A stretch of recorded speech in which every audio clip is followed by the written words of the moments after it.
ஓம் ஸ்ரீராம ராம ராமேதி ரமே ராமே மனோரமே சகசிரநாம தத்துல்யம் ஸ்ரீராம நாம வராணனே.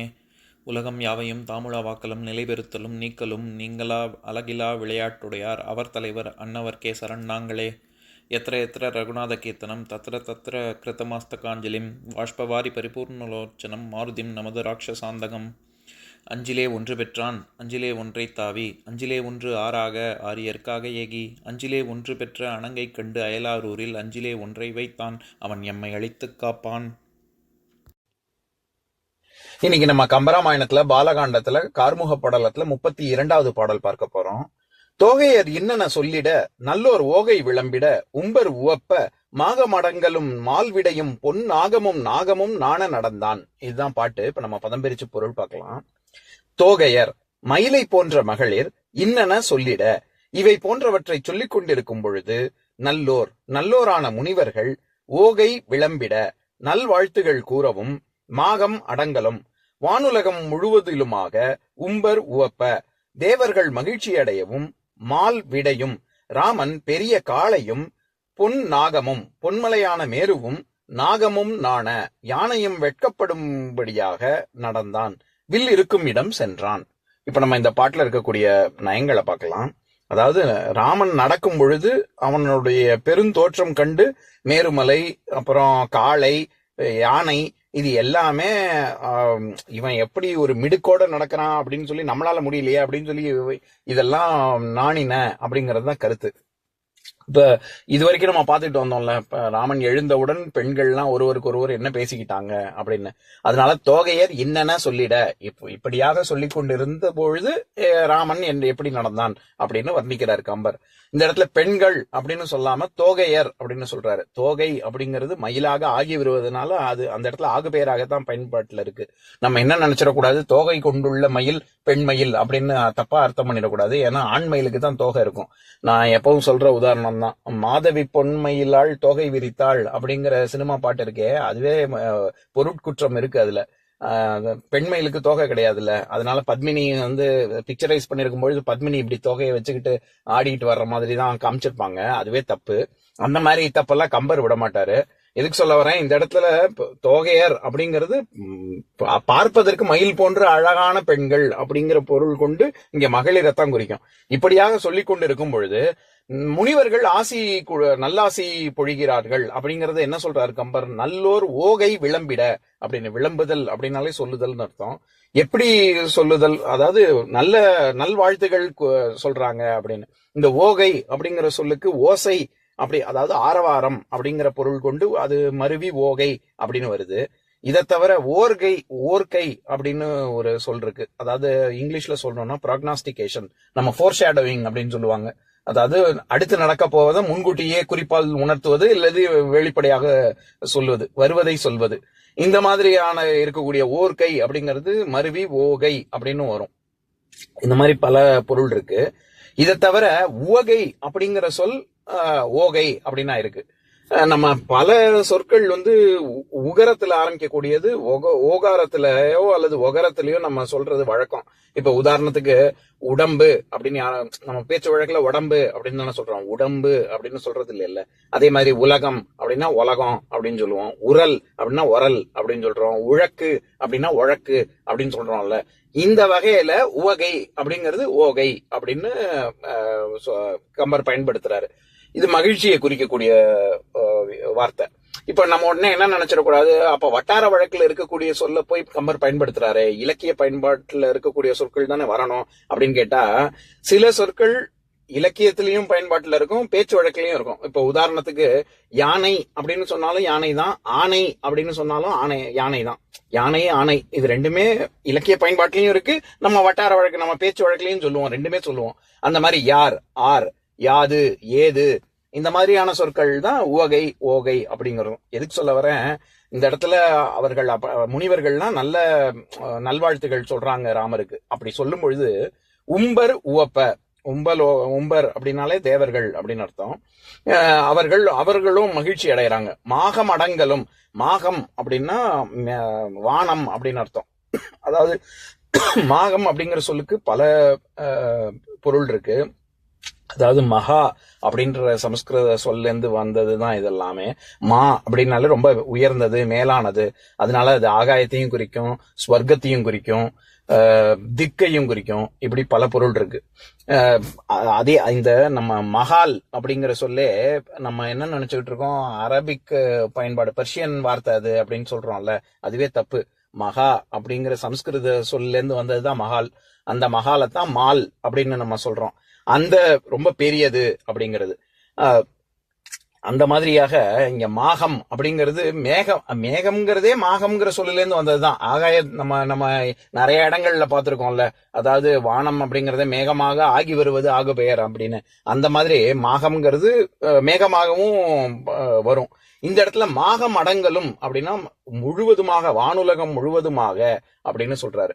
வானம், அதாவது மேலுலகம் முழுவதுமாக தேவர்கள் எல்லாரும் ரொம்ப சந்தோஷப்பட்டாங்க அப்படின்னு சொல்றதோட இல்லாம மால் விடையும், இங்க கம்பர் ஒரு மால் அப்படிங்கிற சொல்ல வச்சு வார்த்தை விளையாட்டு விளையாடி இருக்காரு. மால் அப்படின்னா திருமாலையும் குறிக்கும், ரொம்ப பெரியது. இப்பதானே சொன்னேன், மஹால் அப்படிங்கிற சொல்லே பெரியது அப்படிங்கறதுல இருந்தா தாஜ்மஹால் அப்படிங்கிற சொற்கள்லாம் வந்தது. எதுக்கு சொல்ல வரேன், இந்த இடத்துல மால் விடை அப்படிங்கிறது ராமனைத்தானே இது மலையோடையும் யானையோடையும் ஒப்பிடுறாரு ராமனின் நடைய. அதனால மால் அப்படிங்கிறது திருமாலாகிய ராமன் அப்படியும் பொருள் சொல்ல முடியும். மால் விடை, விடைனா காளை, காளையும் பொன் நாகமும், நாகம்ங்கிற சொல்லுக்கு மலைன்னும் பொருள் இருக்கு, பாம்பு அப்படிங்கிற அர்த்தமும் இருக்கு, அதை தவிர யானை அப்படிங்கிற அர்த்தமும் இருக்கு.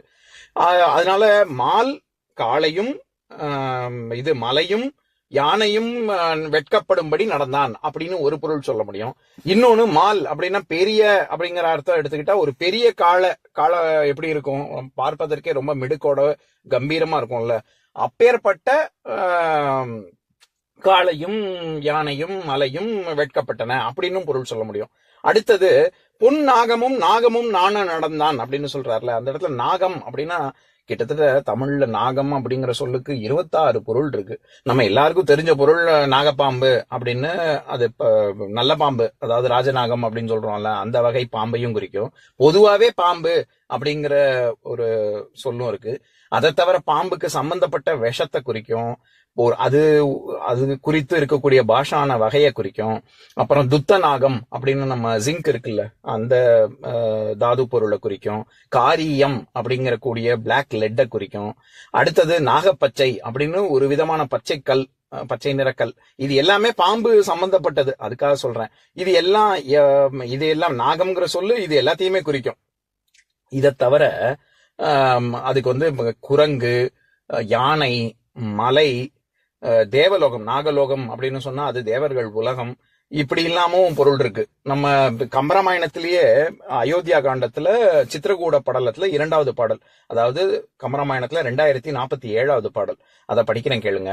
வாளும் வேலும் விட்டு அளாயின அணைய கண்மையிலே தாளின் ஏலமும் தமாலமும் தொடர்தரு சாரல் நீள மாலைய துயில்வன நீர் உண்ட கமஞ்சூல் காளமேகமும் நாகமும் தெரிகில காணாய் அப்படின்னு ராமன் சீதையை கூப்பிட்டு அந்த இயற்கை காட்சியை வர்ணிக்கிறாரு கம்பர். ராமன் சீதை கிட்ட காமிக்கிறாரு, இந்த மாதிரி மேகங்கள், கார் மேகம் அது எப்படி இருக்கு, காள மேகம் அது எப்படி இருக்கு அப்படின்னா ஒரு யானை இருக்கிற மாதிரி இருக்கு அப்படின்னு சொல்ற இடத்துல காளமேகமும் நாகமும் தெரிகில காணாய், அப்படி இதுவா யானையா கார்மேகமானே தெரியல, அந்த அளவுக்கு இருக்கு அப்படின்னு சொல்ற இடத்துல நாகம் அப்படிங்கிற சொல் யானை அப்படிங்கிற பொருள்ல வந்திருக்கு. எதுக்கு சொல்ல வர்றேன், அது யானையையும் குறிக்கும், மலைங்கிற பொருளும் இருக்கு. அதனால இங்க பொன் நாகமும் நான் நடந்தான் அப்படின்னு வர்ற இடத்துல முதல் நாகம் மலையையும், அதாவது மேருமலை, பொன்மலை அப்படின்னாலே அது மேருமலையைத்தான் குறிக்கும், மலைங்கிற பொருள்லையும். அடுத்து வரக்கூடிய நாகம்ங்கிறது யானையையும் குறிக்குது. பொதுவாவே யானை நம்ம பார்த்துக்கிட்டே இருக்கலாம் அப்படின்னு சொல்லுவாங்கல்ல, அதாவது சமுத்திரம் அலைகளை பார்த்துக்கிட்டே இருக்கலாம், ராமாயணத்தை கேட்டுக்கிட்டே இருக்கலாம், அந்த வரிசையில சொல்லும் பொழுது யானைய பார்த்துக்கிட்டே இருக்கலாம் அப்படின்னு சொல்லுவாங்க. ஏன்னா யானை இப்படி அசைஞ்சுக்கிட்டே இருக்கும், 4 காலும் ஒரே சமயத்துல கீழே இருக்கவே இருக்காது. அது சர்க்கஸ்ல வேணா அப்படி ஏதாவது ஒரு பெரிய இதுல 4 காலையும் அப்படி வச்சு தூக்கி காமிச்சு அந்த மாதிரி எல்லாம் வைக்க முடியுமே ஒழிய, இயல்பாக யானையுடைய 4 கால்களும் ஒரே சமயத்துல இருக்கவே இருக்காது, அப்படி அசைந்து கொண்டே இருக்கும். ஒரே சமயத்துல 3 கால் வேணா தரையில இருக்கலாம். எதுக்கு சொல்ல வரேன், அப்படியே அசைந்து கொண்டே இருப்பதை நம்ம பார்த்து கொண்டே இருக்கலாம். அதுக்கு ஒரு என்ன சொல்றது, நமக்கு அதுக்கு ஒரு போதும் இது பார்த்தது அப்படிங்கிற ஒரு திருப்தி நமக்கு வரவே வராது. இன்னும் பார்த்துக்கிட்டே இருக்கலாம் அப்படின்னு இருக்கும். அப்பேற்பட்ட யானை நடை எப்படி இருக்குமோ அது யானையே வெட்கப்பட்டுச்சு ராமன் நடைய பார்த்து அப்படின்னு சொல்றாரு. பொதுவாக பெண்கள் நடை அண்ணன் நடை அப்படின்னு சொல்லுவாங்கல்ல, அது பெண்களுக்கு அண்ணனமும் ஆண்களுக்கு யானையையும் சிங்கத்தையும் உதாரணமா சொல்றது வழக்கம். அந்த வழக்கத்தின்படிதான் கம்பர் இந்த பாட்டுல சொல்லியிருக்காரு. ஆக இந்த ஒரு பாடல்ல எத்தனை விஷயங்கள், எத்தனை ஊமைகள் சொல்றாரு. முதல்ல பெண்கள், அங்க பார்த்து கொண்டிருக்கக்கூடிய பெண்களை மயில் போன்றவர்கள் அப்படின்னு, ரொம்ப பேரழகு கொண்டவர்கள் அப்படின்னு ஒரு ஊமை சொல்றாரு. அடுத்தது மால் விடையும் பொன் நாகமும் நாண நடந்தான் அப்படின்னு சொல்ற இடத்துல காளையும் மேருவும் யானையும் வெட்கப்பட்டது, ராமன் நடை போல நம்ம இல்லையே அப்படின்னு சொல்லி அது ஒரு உதாரணமும் சொல்றாரு. மால் அப்படிங்கிற சொல்ல வச்சு வார்த்தை விளையாட்டும் விளையாடுறாரு. திருமாலையும் குறிக்கும், பெரிய காளையையும் குறிக்கும். அப்படி ஒண்ணு. அடுத்தது நாகம் அப்படிங்கிற சொல்லையும் பல பொருள் கொடுத்து மலையையும் குறிக்குது, யானையையும் குறிக்குது. இப்படியாக 4 விஷயங்கள் ஒரே பாடல்ல சொல்றாரு. இப்ப நான் பாட்டை இன்னொரு தடவை படிக்கிறேன், கேளுங்க. தோகையர் என்னென்ன சொல்லிட நல்லோர் ஓகை விளம்பிட உம்பர் உவப்ப மாக மடங்களும் மால் விடையும் பொன் நாகமும் நாணன் நடந்தான். இன்னொரு நாள் இன்னொரு பாட்டு பார்க்கலாம். ஓம் शान्ताकारं भुजगशयनं पद्मनाभं सुरेशं विश्वाधारं गगनसदृशं मेघवर्णं शुभाङ्गं लक्ष्मीकान्तं कमलनयनं योगिहृद्यानगम्यं वन्दे विष्णुं भवभयहरं सर्वलोकैकनाथम्. உம்பரோடு இம்பர்காரும் உலகம் ஓர் ஏழும் ஏழும் எம்பெருமான் என்று ஏத்தி இறைஞ்சி நின்று ஏவல் செய்ய தம்பியரோடும் தானும் தருமமும் தரணி காத்தான் அம்பரத்து அனந்தர் நீங்கி அயோத்தியில் வந்த வள்ளல். ஓம் பூர்ணமதः பூர்ணமிதம் பூர்ணாத் பூர்ணமுதஸ்யதே பூர்ணஸ்ய பூர்ணமாதாய பூர்ணமேவாவசிஷ்யதே. ஓம் சாந்தி சாந்தி சாந்திः. ஓம் சர்வேஷாம் ஸ்வஸ்திர்பவது சர்வேஷாம் சாந்திர்பவது சர்வேஷாம் பூர்ணம் பவது சர்வேஷாம் மங்களம் பவது. ஓம் சாந்தி சாந்தி சாந்திः. ஓம் சர்வே பவந்து சுகினः सर्वे सन्तु निरामयाः सर्वे भद्राणि पश्यन्तु मा कश्चित् दुःखभाग् भवेत्. ओम शांति शांति शांति.